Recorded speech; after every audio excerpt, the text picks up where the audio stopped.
Welcome and good morning to Mansfield Shire Council's meeting today, Tuesday the 22nd of September 2020. Before we commence today's virtual council meeting, I wish to note that this meeting is being conducted online in accordance with the provisions of the COVID-19 Omnibus Emergency Measures Act 2020, which was passed on the 23rd of April by the Victorian Parliament. This new Act introduced provisions into the new Local Government Act 2020 to allow for virtual council meetings, such as this one, to take place from the 1st of May until the 1st of November 2020. I also remind everyone that local government decision-making, unlike state and federal government, does not afford the benefit of parliamentary privilege, and hence no protection is afforded to councillors and council officers for comments made during meetings which are subsequently challenged in a court of law and determined to be slanderous. As with our previous online meetings, in order to be recorded as present at the meeting, each councillor must confirm that they can hear the proceedings, they can see the other councillors in attendance and be seen by other members, and they can be heard to speak. When we move to present and apologies, I will ask all councillors to confirm this. It is also a requirement that all virtual meetings of council are made accessible to the public by being streamed live via the council's website.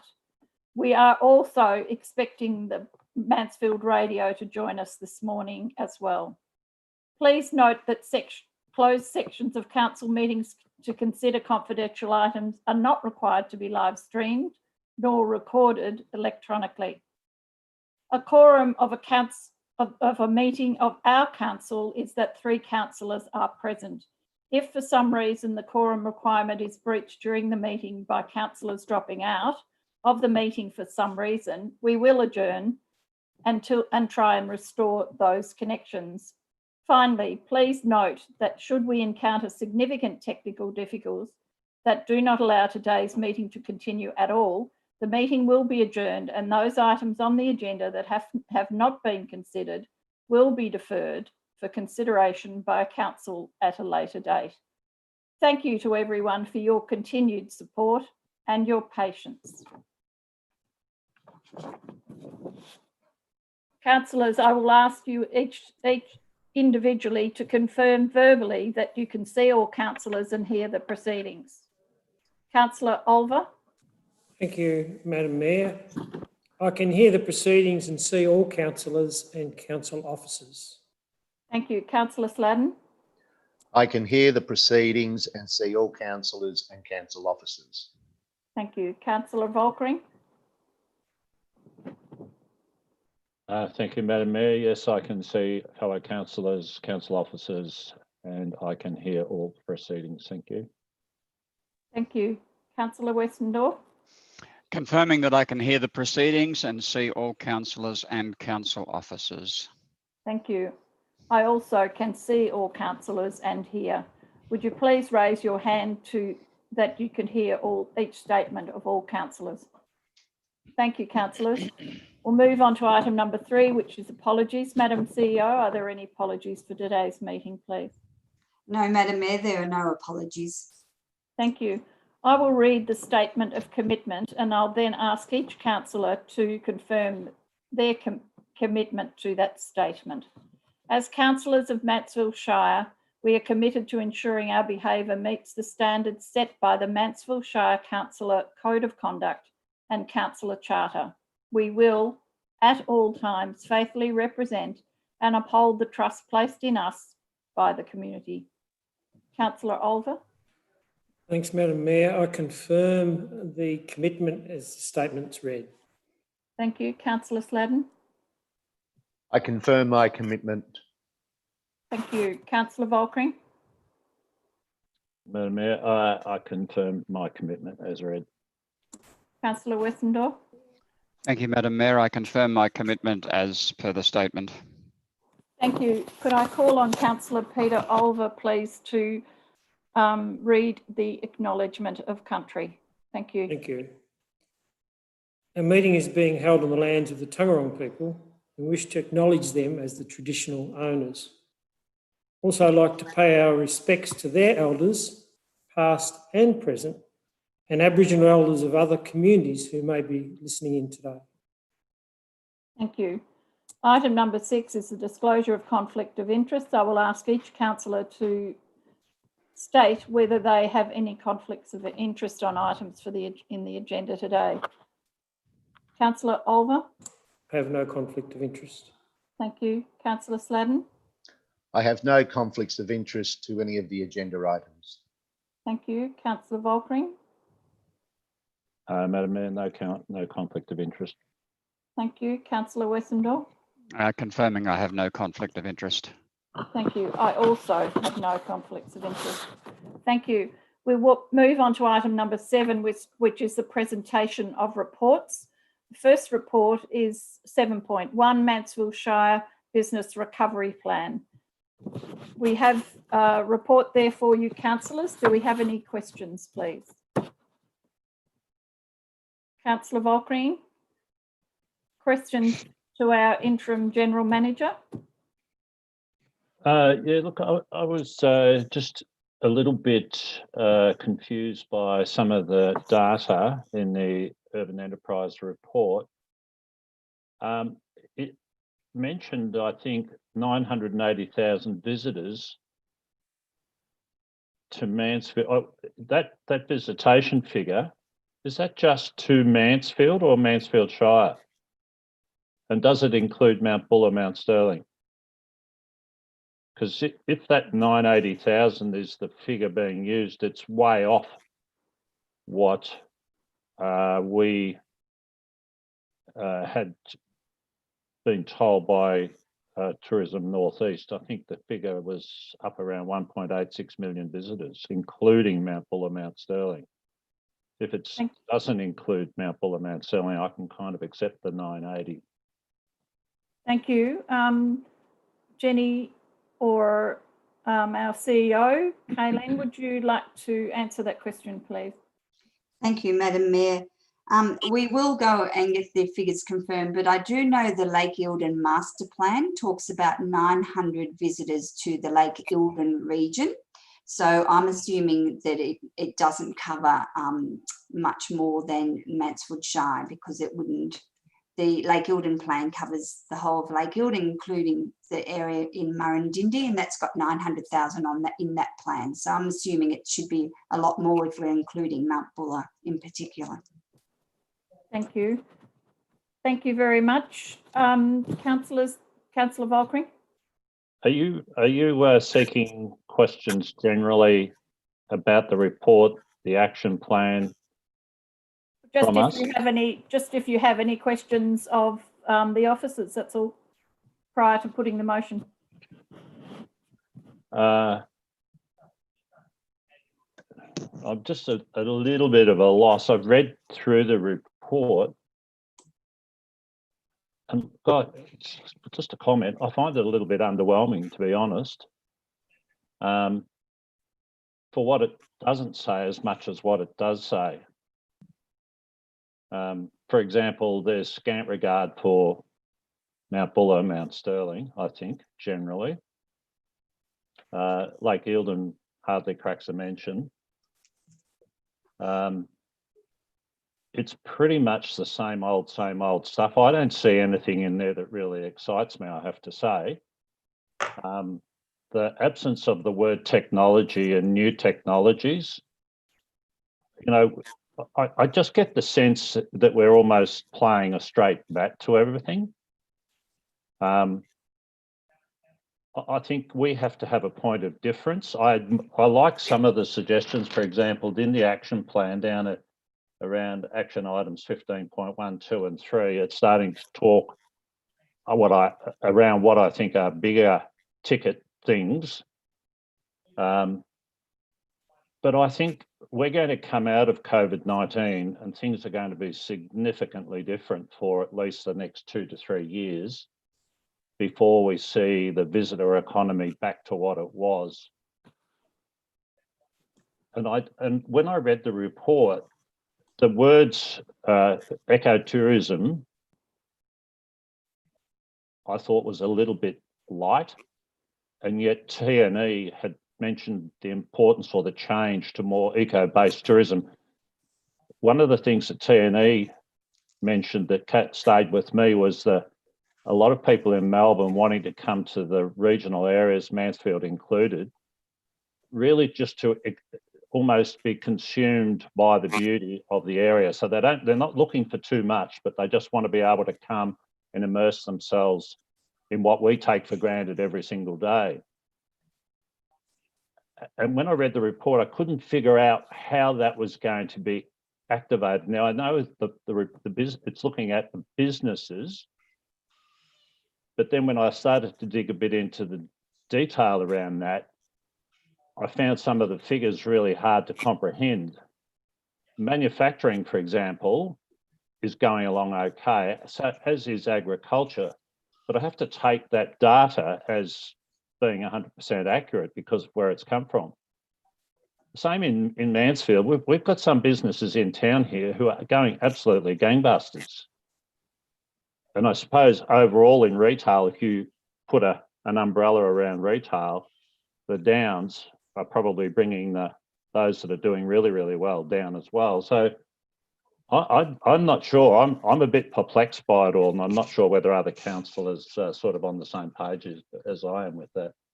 That's just Madam CEO, around what I've read and what I've Okay, gleaned thank from you. it. Madam CEO. Thank you, Madam Mayor. I certainly do have some comments that might assist Councillor Volkering in understanding the premise of the document, but I see Councillor Sladden's hand is up and he is on the committee, so I'll refer back there. Councillor Sladden. Thanks, Madam Mayor, and thanks, Councillor Paul. I want to rebut your your comments there. Firstly, I think it's a well-detailed plan. It clearly distinguishes between two phases. The first phase being supporting the businesses through our current restrictions, and also the second phase being planning for the future. And if you do look at the extensive list of recommendations there, just picking up on your technology, there are many recommendations there relating to digital technology and the increased use of and increased cooperation between council and businesses to utilise that technology. Through the bushfire recovery plan funding, there is money set aside for that improved technology coordination and communication. And again, if I pick up on your ecotourism, one of the significant highlights and business plan within the Lake Eildon Master Plan focuses on two projects which are entirely focused as ecotourism developments. This plan has been advised or has been led by a number of community members and business people. The committee has representation from the District Business Association, from the agricultural sector, local business operators, tourism operators, and community members as well. As I say, the plan that has been set forward, I think, does set the Shire up for when those metropolitan centres are open, and we do see the influx of people coming back to our area. We will be competing with other shires, across, regional shires across the state, and having this plan in place, I believe, sets up the Shire quite well to cope with that and for our businesses to respond. Thank you, Councillor Sladden. Madam CEO, would you like to add to that? Because I need to call a motion because I think we're starting to debate. Thank you, Madam Mayor. Just to respond to Councillor Volkering's and further to Councillor Sladden's comments, the plan was also, well, the group was also really conscious not to duplicate the economic development strategy, which really takes council forward in a number of areas. So similar to the Lake Eildon Master Plan, the economic development strategy still exists. So the group was really conscious not to duplicate that, but more to dovetail into what exists there and to take some of those actions further. And you will, in this plan here, one of the big standouts is the tourism plan. So it does talk to developing a tourism plan for the whole tourism area. Thank you, Madam Mayor. Thank you, Madam CEO. I will call for a motion, please. Councillor Sladden moved. Do I have a seconder? Councillor Westendorp, would you like to speak to the motion and add to what you've already said, Councillor Sladden, please? Firstly, Madam Mayor, I'll actually read the motion. Thank you And very much. that's the council endorsed the Mansfield Shire Council Business Recovery Plan and acknowledge the Business and Community Recovery Committee for their work to date in informing the Mansfield Shire Council Business Recovery Plan. Thank you. Councillor Westendorp, would you like to speak to the motion? Very briefly, if I may, Madam Mayor, I'm encouraged by the fact that the plan does include some very specific projects, and some of those around the Lake Eildon activation, like the Fries Bay ecotourism, the Goffs Bay sewage, the Mountain Bay resort. I think it's a great opportunity for us to take some initiative here and kind of leverage what would otherwise likely be a document that sits on the shelf. But using this recovery plan, I think we have an opportunity to actually drive some of those initiatives the next step forward. Thank you. Do I have anyone wish to speak against the motion? I'll put the motion. Those in favour? Carried. Thank you. And we do acknowledge the membership of that group and the hard work that's been done by the group and the staff, and obviously the contractors. Thank you. We move to item 7.2, declaration of a revised rate. Do we have any questions of our Manager of Business and Performance, Ms. Kinnersley, please, before I call for a motion? Councillor Sladden. Thank you, Madam Mayor.